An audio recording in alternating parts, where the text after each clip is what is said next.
जय हिंद दोस्तों, स्वागत करता हूं सभी अग्निवीर नौजवानों का अपने यूट्यूब चैनल पर।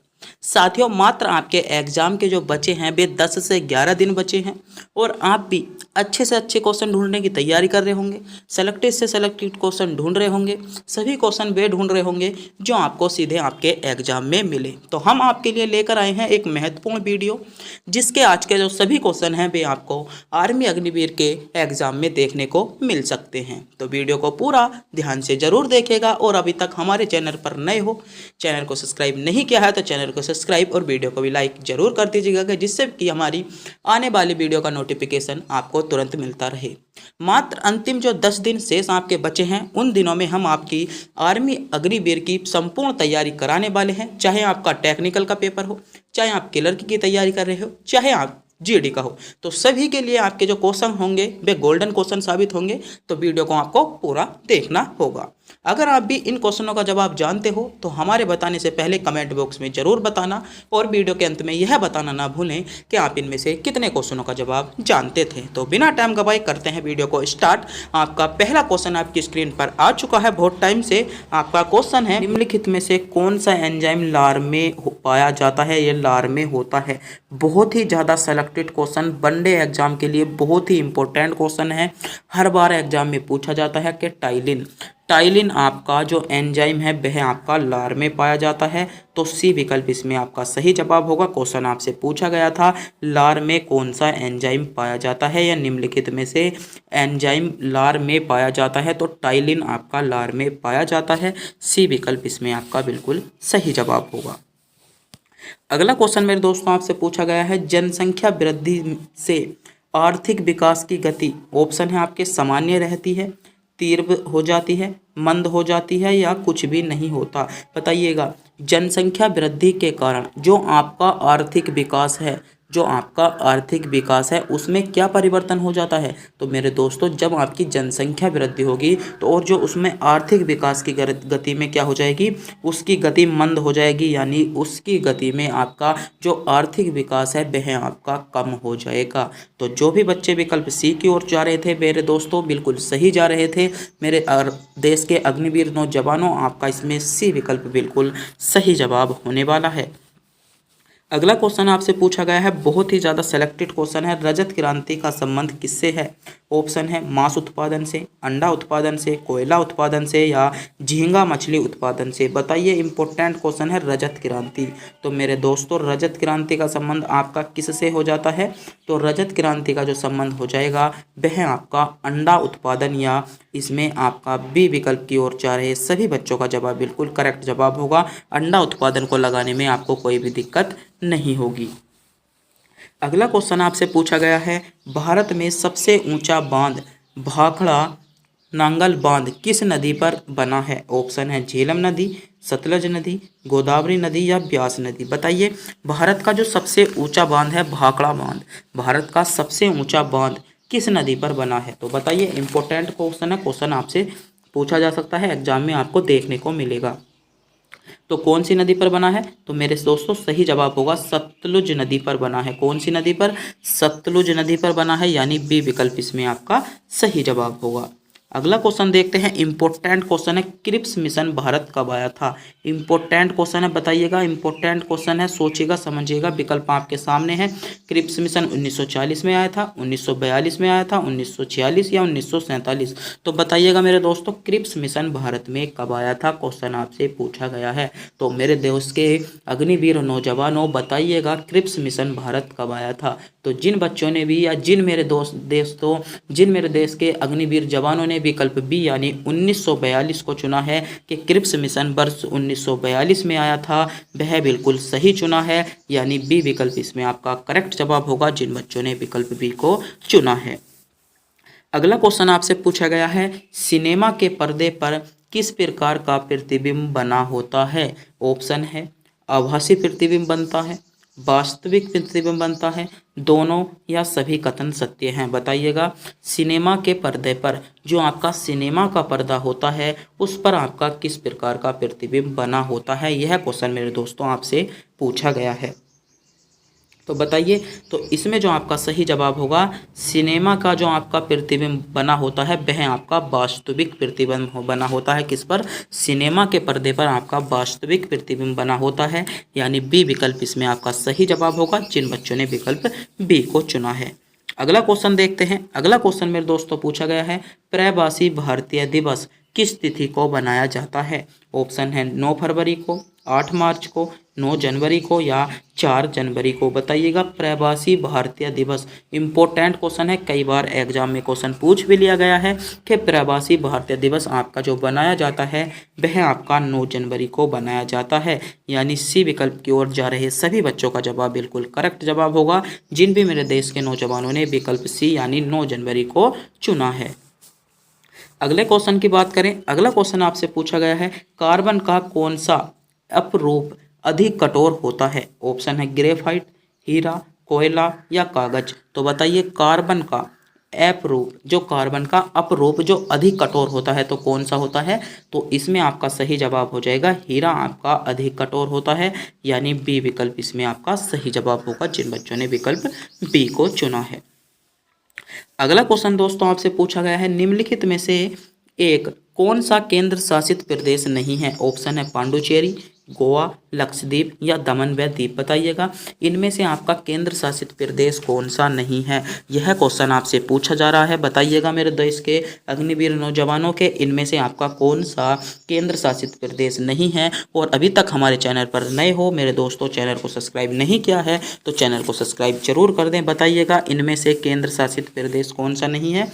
तो मेरे दोस्तों, गोवा आपका केंद्र शासित प्रदेश नहीं है, गोवा आपका राज्य है। क्या है? गोवा आपका एक राज्य है, केंद्र शासित प्रदेश नहीं है, यानी बी विकल्प इसमें आपका सही जवाब होने वाला है। अगला क्वेश्चन आपसे पूछा गया है, भारतीय संविधान में कितनी अनुसूचियां हैं? ऑप्शन 6, 7, 10 या 12। तो बताइए, भारतीय संविधान में कुल कितनी अनुसूची आपकी हो जाएंगी? तो मेरे दोस्तों, भारतीय संविधान में आपकी 12 अनुसूची हैं, डी विकल्प इसमें आपका सही जवाब होगा। एक बार क्वेश्चन ऐसे भी पूछ लिया गया है कि भारतीय संविधान में मूल अनुसूचियां कितनी थीं? तो भारतीय संविधान में जो मेरे दोस्तों मूल अनुसूचियां थी वह आपकी 8 अनुसूचियां हैं। क्वेश्चन आपसे पूछ लिया जाए भारतीय संविधान में कितनी अनुसूचियां हैं, तो आपकी 12 अनुसूचियां हैं। अगर पूछ ली जाए मूल अनुसूची तो आपकी 8 अनुसूची हो जाएंगी। अगला क्वेश्चन देखते हैं। अगला क्वेश्चन मेरे दोस्तों आपसे क्या पूछा गया है? अगला क्वेश्चन आपसे पूछा गया है, भारत का कौन सा राज्य शक्कर का कटोरा कहलाता है? ऑप्शन है आपके सामने है, आंध्र प्रदेश, तमिलनाडु, हिमाचल प्रदेश या उत्तर प्रदेश। तो सोचिएगा, समझिएगा, विकल्प आपके सामने है। भारत का ऐसा कौन सा राज्य है जो आपका शक्कर का कटोरा कहलाता है? तो बताइएगा, शक्कर का कटोरा आपका कौन सा राज्य कहलाता है? तो शक्कर का कटोरा जो कहलाता है मेरे दोस्तों, आपका क्या कहलाता है? उत्तर प्रदेश आपका शक्कर का कटोरा कहलाता है। तो इसमें आपका जो जवाब होगा डी विकल्प बिल्कुल करेक्ट जवाब होगा। अगला क्वेश्चन मेरे दोस्तों आपसे पूछा गया है, इनमें से कौन नवीनीकरण ऊर्जा है? ऑप्शन है कोयला, सौर ऊर्जा, प्राकृतिक गैसें या पेट्रोल। बताइए, इनमें से नवीनीकरण ऊर्जा, तो नवीनीकरण ऊर्जा का जो उदाहरण हो जाएगा वह हो जाएगा आपका सौर ऊर्जा, यानी बी विकल्प जिन बच्चों ने चुना है सही चुना है, बी विकल्प आपका करेक्ट जवाब हो जाएगा। अगला क्वेश्चन बहुत ही ज़्यादा इंपॉर्टेंट क्वेश्चन है, बहुत ही ज़्यादा सेलेक्टेड क्वेश्चन है। इस क्वेश्चन को नोट करेंगे आप, 4th स्टार इस क्वेश्चन को दे रहा हूँ। परमवीर चक्र का गठन किस वर्ष किया गया था? या परमवीर जो चक्र था उसका गठन आपका किस वर्ष किया गया? ऑप्शन है 1949 में, 1950 में, 1952 में या 1954 में। तो मेरे देश के नौजवानों बताइएगा, मेरे देश के अग्निवीर नौजवानों, आपसे क्वेश्चन पूछा गया है परमवीर चक्र से संबंधित। तो मेरे दोस्तों, परमवीर चक्र का जो गठन किया गया था वह आपका 1950 में किया गया था। कब किया गया था? 1950 में। आपका बी विकल्प इसमें आपका सही जवाब हो जाता है। अगला क्वेश्चन आपसे पूछा गया है, अंतर्राष्ट्रीय श्रम संगठन का मुख्यालय कहाँ पर अवस्थित है? ऑप्शन है रोम, वियना में, न्यूयॉर्क में या जिनेवा में। तो बताइए, अंतर्राष्ट्रीय श्रम संगठन, तो अंतर्राष्ट्रीय श्रम संगठन का मुख्यालय जो हो जाएगा आपका जिनेवा हो जाता है, यानी जो बच्चे विकल्प डी की ओर जा रहे थे बिल्कुल सही जा रहे थे। जिन बच्चों ने विकल्प डी को चुना था बिल्कुल सही चुना था, जिनेवा आपका सही जवाब होगा। अगला क्वेश्चन आपसे पूछा गया है, जापान की मुद्रा का क्या नाम है? ऑप्शन है डॉलर, युआन, येन या रुआल। तो बताइए जापान की मुद्रा। तो मेरे दोस्तों जापान की जो मुद्रा है वह आपकी येन है। क्या है? येन आपका सी विकल्प में आपको दिया गया है, जो आपका बिल्कुल करेक्ट जवाब होगा। अगला क्वेश्चन देखते हैं। अगला क्वेश्चन आपसे पूछा गया है, उच्च न्यायालय में न्यायाधीशों की नियुक्ति कौन करता है? ऑप्शन है राज्यपाल करता है, राष्ट्रपति, प्रधानमंत्री या मुख्यमंत्री। तो उच्च न्यायालय, बात उच्च न्यायालय की गई है, ना कि उच्चतम न्यायालय या सर्वोच्च न्यायालय की बात नहीं की गई। तो उच्च न्यायालय मतलब आपके जो हाई कोर्ट होते हैं, हाई कोर्ट में न्यायाधीशों की नियुक्ति कौन करता है, यह क्वेश्चन आपसे पूछा गया है। तो मेरे दोस्तों हाई कोर्ट में जो न्यायाधीश होते हैं उनकी नियुक्ति आपका राष्ट्रपति करता है। तो राष्ट्रपति इसमें आपका बिल्कुल करेक्ट जवाब होने वाला है। अगला क्वेश्चन आपसे पूछा गया है, क्षारक को जल में घोलने पर क्या मुक्त होता है? तो क्षारक को अगर हम जल में जो घोल दें तो आपका क्या मुक्त होता है? ऑप्शन है OH आयन, H+ आयन, दोनों आयन या कोई आयन नहीं। तो बताइएगा क्षारक को जल में घोलने पर, तो मेरे दोस्तों आपसे मुक्त जो होते हैं वे होते हैं OH- आयन, यानी ए विकल्प की ओर जा रहे सभी बच्चों का जवाब बिल्कुल करेक्ट जवाब हो जाएगा, जो भी बच्चे विकल्प ए की ओर जा रहे थे।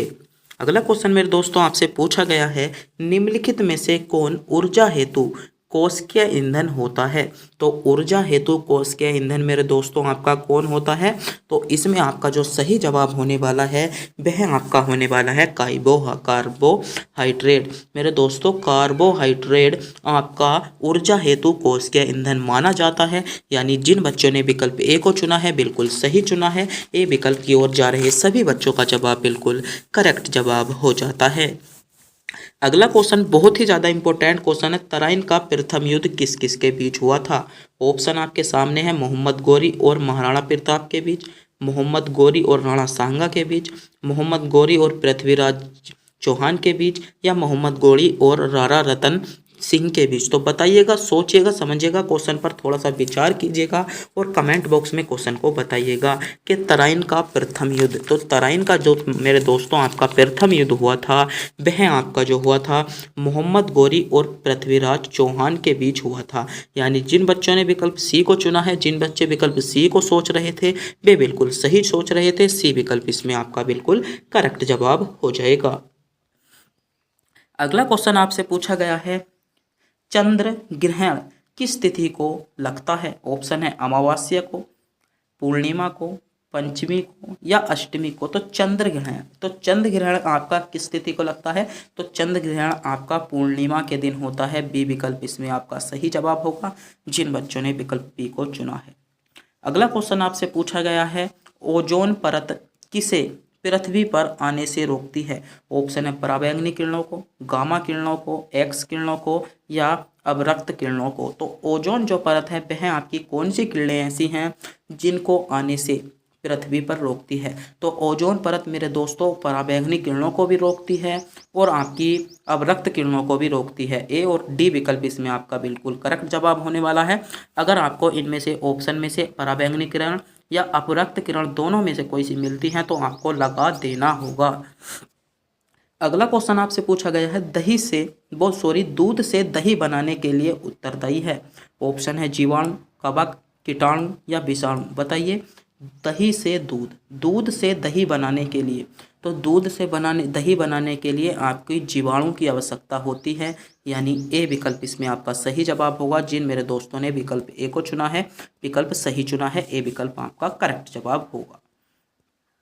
अगला क्वेश्चन मेरे दोस्तों आपसे पूछा गया है, निम्नलिखित में से कौन सी कृति रविंद्रनाथ द्वारा रचित है? ऑप्शन है गीतांजलि, चित्रा, पोस्ट ऑफिस या ये सभी। तो आपसे पूछा गया है रविंद्रनाथ टैगोर द्वारा जो आपकी कृति लिखी गई हैं इनमें से कौन सी है? तो मेरे प्यारे दोस्तों गीतांजलि, चित्रा और पोस्ट ऑफिस ये तीनों ही रचना जो हैं आपकी रविंद्रनाथ टैगोर की हैं। तो इसमें जो आपका सही जवाब होगा, इसमें सही जवाब होगा ये सभी, यानी डी विकल्प जिन बच्चों ने चुना है वह बिल्कुल सही चुना है। डी विकल्प इसमें आपका करेक्ट जवाब हो जाएगा।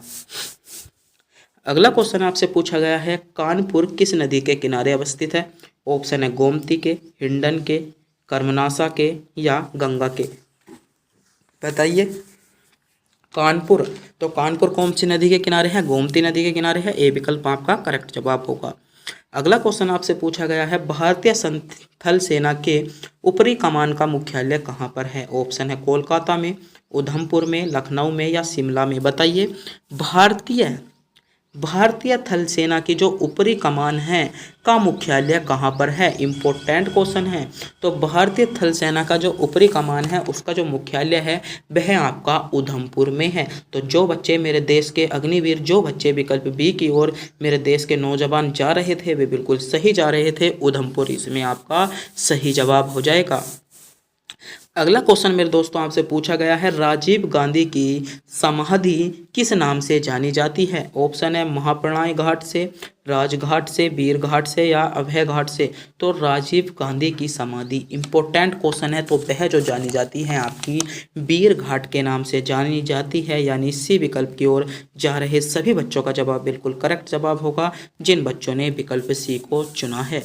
अगला क्वेश्चन आपसे पूछा गया है, शक्ति स्थल का संबंध किससे है? बताइएगा मेरे दोस्तों। शक्ति स्थल का संबंध ऑप्शन है इंदिरा गांधी से है, शक्ति स्थल का संबंध लाल बहादुर शास्त्री से है, पंडित जवाहरलाल नेहरू से है या डॉक्टर राजेंद्र प्रसाद से है। बताइए। इंपॉर्टेंट क्वेश्चन है, शक्ति स्थल का संबंध। तो मेरे दोस्तों जो शक्ति स्थल का संबंध है वह आपका इंदिरा गांधी से है, यानी ए विकल्प जिन बच्चों ने चुना है बिल्कुल सही चुना है, ए विकल्प आपका करेक्ट जवाब हो जाएगा।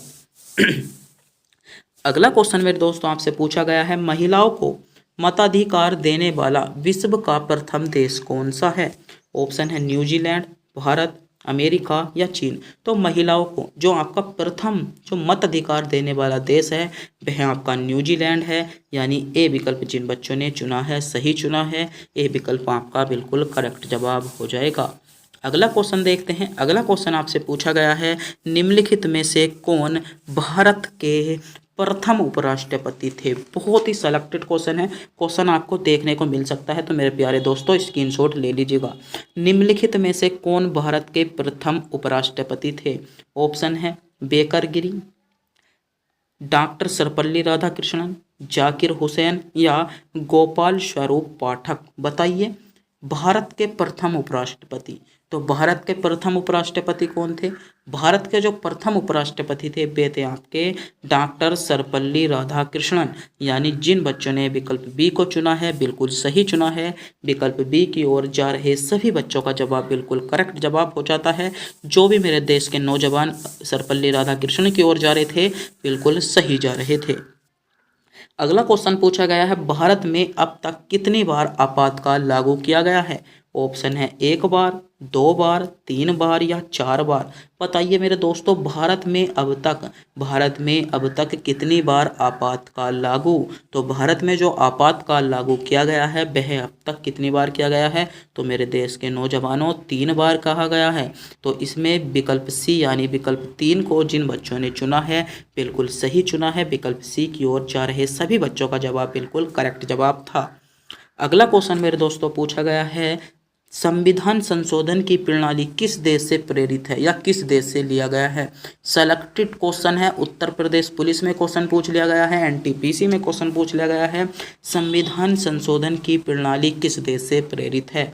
ऑप्शन है दक्षिण अफ्रीका से, जर्मनी से, अमेरिका से या ऑस्ट्रेलिया से। बताइए। तो जो आपकी संविधान संशोधन की जो प्रणाली ली गई है मेरे देश के नौजवानों वह आपकी दक्षिण अफ्रीका से ली गई है। तो इसमें विकल्प ए की ओर जा रहे सभी बच्चों का जवाब बिल्कुल करेक्ट जवाब था जिन्होंने दक्षिण अफ्रीका चुना था। अगला क्वेश्चन दोस्तों पूछा गया है, पूना पैक्ट समझौता का संबंध था। ऑप्शन है दलित वर्ग से, ईसाई धर्म से, सिख गुरु से, सिख वर्ग से या मुस्लिम वर्ग से। बताइए मेरे दोस्तों, पूना पैक्ट समझौते का जो संबंध था वह आपका मेरे दोस्तों किस वर्ग से था? तो मेरे दोस्तों जो पूना पैक्ट था वह आपका दलित वर्ग से संबंधित था, यानी जिन बच्चों ने विकल्प ए को चुना है बिल्कुल सही चुना है, पूना पैक्ट आपका दलित वर्ग से संबंधित था, ए विकल्प इसमें आपका बिल्कुल सही जवाब हो जाएगा। अगला क्वेश्चन मेरे दोस्तों आपसे पूछा गया है, निम्नलिखित में से किसे प्रकाश के त्योहार के नाम से जाना जाता है। तो प्रकाश के त्योहार के नाम से किसे जाना जाता है, तो मेरे दोस्तों प्रकाश के त्योहार के जो नाम से जाना जाता है दीपावली को जाना जाता है। तो जिन बच्चों ने विकल्प ए की ओर जा रहे थे बिल्कुल सही जा रहे थे, ए विकल्प की ओर बिल्कुल करेक्ट जवाब इसमें आपका हो जाएगा। बढ़ते हैं, अगला क्वेश्चन मेरे दोस्तों आपसे पूछा गया है, कुंभ का आयोजन निम्न में से कहाँ किया गया। ऑप्शन है हरिद्वार में, उज्जैन में, नासिक में या ये सभी। बताइए मेरे दोस्तों, कुंभ का मेला निम्नलिखित में से कहाँ पर आयोजित किया जाता है या कहाँ पर लगता है। इम्पोर्टेंट क्वेश्चन है, बताइए मेरे दोस्तों। तो कुंभ का आयोजन जो मेरे दोस्तों निम्नलिखित में से किया जाता है वह आपका हरिद्वार, उज्जैन और नासिक तीनों स्थानों में किया जाता है। तो इसमें जो आपका करेक्ट जवाब होगा डी विकल्प इसमें आपका सही जवाब होगा। ये सभी आपका इसमें बिल्कुल सही जवाब हो जाता है। अगला क्वेश्चन देखते हैं। अगला क्वेश्चन मेरे दोस्तों आपसे पूछा गया है, किस मुगल शासक को जिंदा पीर कहा जाता है। इंपॉर्टेंट क्वेश्चन है, तो औरंगजेब को कहा जाता है। क्वेश्चन रिपीट हो गया है, इससे पहली वीडियो में भी हमने इस क्वेश्चन पर बहुत डिस्कस किया था। और आज की वीडियो का अंतिम क्वेश्चन आपकी स्क्रीन पर आ चुका है। अगर आप इस क्वेश्चन का जवाब जानते हैं तो हमें कमेंट बॉक्स में बताइएगा। क्वेश्चन है, चीनी क्रांति के नायक कौन थे। तो चीनी क्रांति के जो नायक थे वे आपके सुनायत सेन थे, यानी बी विकल्प आपका बिल्कुल करेक्ट जवाब हो जाएगा। और मेरे दोस्तों, जो हम आपको टेस्ट के रूप में क्वेश्चन देते हैं, वर्तमान में जो भारत की राष्ट्रपति हैं द्रौपदी मुर्मू जी, वे वर्तमान में कौन से नंबर की राष्ट्रपति बनी हैं, तो बताइएगा। अगर आप भी मेरे दोस्तों इस क्वेश्चन का जवाब जानते हैं तो कमेंट बॉक्स में ज़रूर बताइएगा। और मेरे दोस्तों अपनी तैयारी में लग जाइएगा। मात्र 14 से 15 दिन मात्र आपके पास शेष बचे हैं। अगर मेरे दोस्तों इन दिनों में आप अपनी तैयारी कर लेते हो तो आपका भविष्य सुधर जाएगा और आप एक अग्निवीर के नौजवान बन जाते हैं। तो मेरे दोस्तों मात्र 15 दिन है, सोचिएगा। आपको 15 दिन अगर आप फुल एफर्ट से तैयारी कर लेते हो तो आपको नौकरी दिला जाएंगे। तो मेरे प्यारे दोस्तों, अगर आपको भी GK GS का लेवल बहुत ज़्यादा अच्छा करना है तो हमारे इन दोनों वीडियो को ज़रूर देखिएगा। और चैनल पर नए हो तो चैनल को सब्सक्राइब जरूर कर दें। और अपने दोस्त के जो अग्निवीर नौजवान की तैयारी कर रहे हैं उन अपने दोस्तों को वीडियो शेयर करनी ना भूलें। तब तक के लिए मिलते हैं अगली वीडियो में।